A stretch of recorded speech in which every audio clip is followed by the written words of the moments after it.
18 वर्ष. आरसीबीला त्यांची पहिली IPL ट्रॉफी जिंकायला 18 वर्ष लागली आणि गुजरात टायटन्सनं त्यांची पहिली IPL ट्रॉफी जिंकली पहिल्याच वर्षी, ओपनिंग सीझनलाच. 2022 पासून एका सीझनचा अपवाद सोडला तर गुजरात टायटन्स सतत प्लेऑफमध्ये आहे. मागच्या 5 वर्षात ते तिसऱ्यांदा फायनल खेळतायत. कुणासमोर?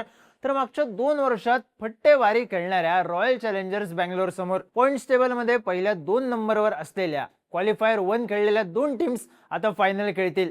आरसीबी सलग दुसरी ट्रॉफी नेणार की गुजरात खतरनाक कमबॅक करणार हे ठरेल. पण अहमदाबादच्या नरेंद्र मोदी स्टेडियमवर जे होईल त्यात महत्त्वाचा फॅक्टर असतील 3 विकेट्स. हा फॅक्टर नेमकं काय गणित लावेल, कुणाच्या बाजूने लावेल, पाहूयात या व्हिडिओमधून. नमस्कार, मी चिन्मय आणि तुम्ही पाहताय बोलबिडू. ही IPL या दोन्ही टीम्सने गाजवली, पूर्ण लीग स्टेज डॉमिनेट केली, मग प्लेऑफमध्ये आले.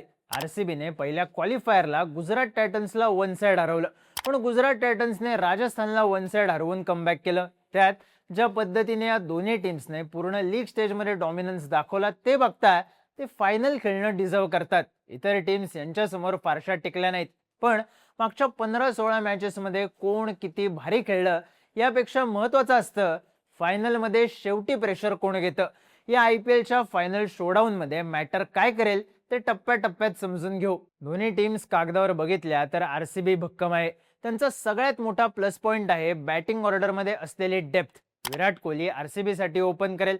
फायनलला त्याच्यासोबत व्यंकटेश अय्यर येणार की फिल सॉल्ट येणार हे सॉल्टच्या रिकव्हरीवर ठरेल. पण तिसऱ्या नंबरवर देवदत्त पडिक्कल असल्यानं आरसीबीच्या टॉप 3चा सीन सॉर्ट आहे. कोहली 600 रन्स, 164चा स्ट्राईक रेट. पडिक्कल 463 रन्स, 170चा स्ट्राईक रेट. पाटीदार 486 रन्स, 196चा स्ट्राईक रेट. ही आरसीबीची महत्त्वाची ताकद. त्यात व्यंकटेश अय्यर आणि फिल सॉल्ट हे यामध्ये ऍड झाले तर स्ट्राईक रेट आणि फॉर्म या दोन्ही पातळ्यांवर आरसीबी प्लस मध्ये जाते. पण आरसीबीला सपोर्ट आहे तो बॅटिंग डेप्थचा. कृणाल पंड्या, टीम डेव्हिड, जितेश शर्मा हे तिघं संधी मिळाली आणि गरज वाटली तर डेव्हन फेरेराने क्वालिफायर 2 मध्ये जे केलं ते करू शकतात. या तिघांमधले दोघं किंवा फुल फॉर्मातला टीम डेव्हिड जरी क्लिक झाला तरी आरसीबी किती मोठं टार्गेट उभारू शकते आणि किती मोठं टार्गेट चेस करू शकते. मुळात आरसीबी फक्त बॅटिंग मध्येच बादशाह आहे असंही नाही.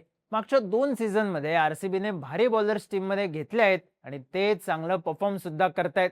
भुवनेश्वर कुमार 26 विकेट्स घेऊन पर्पल कॅपच्या रेसमध्ये दुसरा आहे. पण आकड्यांपेक्षा मोठा विषय आहे कंट्रोलचा.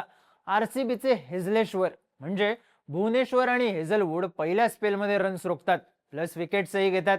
त्यातही बॉल थोडा हलत असेल तरी या दोघांकडून टेस्ट मॅच लेंथवर बॉलिंग केली जाते, ज्यामुळे मोठे शॉट्स खेळणं अवघड होतं. त्यात रजत पाटीदारकडे असलेला बोनस म्हणजे या दोघांच्या स्पेलमध्ये त्याला जेकब डफी सुद्धा वापरता येतो. त्याच्याकडे चांगला पेस आहे आणि लिथल टप्पाही.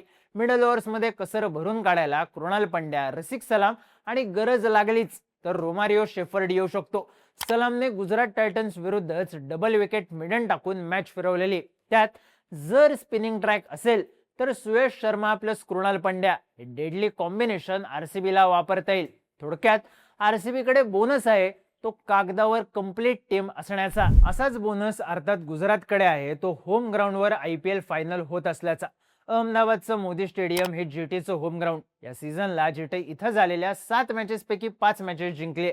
कंडिशन्स आणि बऱ्यापैकी बॅटिंग फ्रेंडली पिच त्यांच्या टीमला सूट होणार आहे. पण त्यांची मदार असेल ती त्यांच्या 2 ओपनर्सवर, साई सुदर्शन आणि शुभमन गिल. गिलने क्वालिफायर 2 ला खतरनाक सेंचुरी लावत मॅच काढली. तसाच परफॉर्मन्स त्याच्याकडून पुन्हा अपेक्षित असेल. गिल टेक्निकली प्रचंड स्ट्रॉंग आहे, त्यामुळे हेझलेश्वरची टेस्ट मॅच लेंथ त्याच्यावर फारसा परिणाम करण्याची शक्यता कमीच आहे. त्यामुळे जर गिल क्लिक झाला तर आरसीबीच्या बॉलिंग लाईनअपचा कस लागेल. गिल इतकीच धास्ती साई सुदर्शनची सुद्धा असेल. मागच्या दोन्ही मॅच तो वाढीव फ्लो मध्ये खेळला, पण सेम पॅटर्न मध्ये हिट विकेट होणं हा धक्का होता. महत्वाचं म्हणजे साई सुदर्शन एक बाजू लावून धरतो आणि सायलेंट मध्ये रन्स करत राहतो. त्याला आउट करण्याच्या संधी तुलनेनं कमी मिळतात. या दोन्ही प्लेयर्सने या सीझनला 700 पेक्षा जास्त रन्स केलेत. पहिल्यांदाच कुठल्याही IPL टीम मधल्या 2 बॅटर्सने एकाच सीझनला 700 प्लस रन्स लावलेत. यावरूनच या दोघांच्या फॉर्मचा अंदाज येतो आणि अर्थात या दोघांवर जीटी किती अवलंबून आहे याचाही. गुजरात टायटन्स टॉप 2 मध्ये फिनिश करून फायनलला येण्यामागचं आणखी एक कारण त्यांचं बॉलिंग युनिट आहे. Kagiso Rabada 28, Rashid Khan 19, Mohammed Siraj 18, Jason Holder 17, Prasidh Krishna 16 wickets. Purple कॅपच्या टॉप 12 बॉलर्समध्ये जीटीचे 5 बॉलर्स आहेत. Batters win you matches, bowlers win you tournaments हे जीटीला परफेक्ट लागू होत आहे. त्यात जीटीचे बॉलर्स एक ठराविक प्लॅन करून बॉलिंग करायला लागले की काय होतं तर कोहली जेसन होल्डरच्या बॉलिंगवर एकाच स्टाईलमध्ये दोनदा आउट होतो. वैभव सूर्यवंशीला आपला अटॅकिंग गेम होल्ड करावा लागतो. त्यामुळे आरसीबीची बॅटिंग डेप्थ विरुद्ध गुजरातची बॉलिंग लाईनअप हा खरा सामना. पण महत्वाचा गेम असेल तो 3 विकेट्सचा, जी गुजरातची ताकद आहे आणि अर्थात कमजोरी सुद्धा. या सीझनच्या अनेक मॅचेसमध्ये साई सुदर्शन आणि शुभमन गिलने टीमला 100+ ओपनिंग मिळवून दिली आणि निम्मी मॅच जीटीकडे फिरवली. या दोघांमधल्या एकाचा टप्पा पडलाच तरी जोस बटलर ती कसर भरून काढतो. जीटी कडून तिसऱ्या नंबरचे 507 रन्स बटलरने केलेत. त्यांच्या खालोखाल वॉशिंग्टन सुंदर आणि राहुल तेवातिया आहेत, पण गुजरातसाठी मॅच विनिंग नॉक्स या तिघांच्या बॅटमधूनच आलेत. त्यामुळे साहजिकच मिडल ऑर्डरवर मॅच जिंकवण्याचं प्रेशर फार कमी वेळा आलं. अर्थात या मिडल ऑर्डरमध्ये होल्डर, तेवातिया, राशिद खान असे हिटर्स असले तरी ते क्लिक झालेले नाहीत. क्वालिफायर 1 मध्ये सुद्धा बटलर, गिल, सुदर्शन या तिघांच्या विकेट्स काढून आरसीबीने मॅच आपल्याकडे फिरवली. आताही आरसीबीच्या बॉलर्सचं लक्ष याच 3 विकेट्सकडे असेल. जर या 3 विकेट्स लवकर काढण्यात आरसीबीला यश आलं तर ट्रॉफी त्यांची आहे. जर ही ट्रॉफी सोडायची नसेल तर जीटीच्या मिडल ऑर्डरला सरप्राईज पॅकेज ठरणारी बॅटिंग करावी लागेल. जर या 3 विकेट्स निघाल्या नाहीत तर मात्र आरसीबीचं जिंकणं अवघड असेल. अर्थात टॉप 3च्या विकेट्सचं टेन्शन आरसीबीला सुद्धा असणार आहे. त्यांच्या फॅन्सच्या, प्लेयर्सच्या अपेक्षा कोहली आणि पाटीदारकडून सर्वात जास्त असतील. दोघांनी स्वतःला बिग मॅच प्लेअर म्हणून सिद्ध केलंय. या दोघांकडे इनिंग अँकर करायची क्षमता असल्याने टॉप 3 किंवा टॉप 4 मधल्या इतर बॅटर्सला मारून खेळायची मुभा आहे. पण त्यांना रबाडा आणि सिराजची बॉलिंग पार्टनरशिप भेदून काढावी लागेल.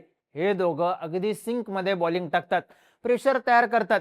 गिलने बऱ्याच मॅचेसमध्ये या दोघांना पूर्ण पॉवर प्ले मध्ये बॉलिंग दिली आणि त्याचा हा डाव कामी आला. क्वालिफायर 1 मध्ये जेव्हा सिराजचा स्पेल थांबवला तेव्हा गिलला बॅकफुटला जावं लागलं. त्यामुळे हा पहिला स्पेल सर्व्हाइव्ह करणं आरसीबी साठी महत्वाचं असेल. इथे 3 विकेट्स वाचल्या तर नंतर मेजर चान्स आहे. त्यात राशिद खानचं प्लेऑफचं रेकॉर्ड फारसंच चांगलं नाही. गिलकडे साई किशोर सारखा स्पिनर असून त्याने राजस्थान विरुद्धच्या मॅच मध्ये वापरला नाही. त्यामुळे जीटीच्या बॉलिंग मधला लूप होल आरसीबीला कॅच करावा लागेल. कोणाच्या पहिल्या 3 विकेट्स आधी जातात आणि त्यानंतर बॅटिंग लाईनअप किती टिकते यावर IPL 2026चा विजेता ठरेल. 2 फॉर्मात असलेले कॅप्टन, 2 फॉर्मात असलेल्या ओपनिंग पेअर आणि 2 फॉर्मात असलेले बॉलिंग युनिट्स, कोण कोणाला जड जाईल तुमचे अंदाज कमेंट करून सांगा. आणि क्रिकेटबद्दलचे इंटरेस्टिंग व्हिडिओज पाहण्यासाठी बोल व्हिडिओच्या YouTube चॅनलला सबस्क्राईब करायला विसरू नका.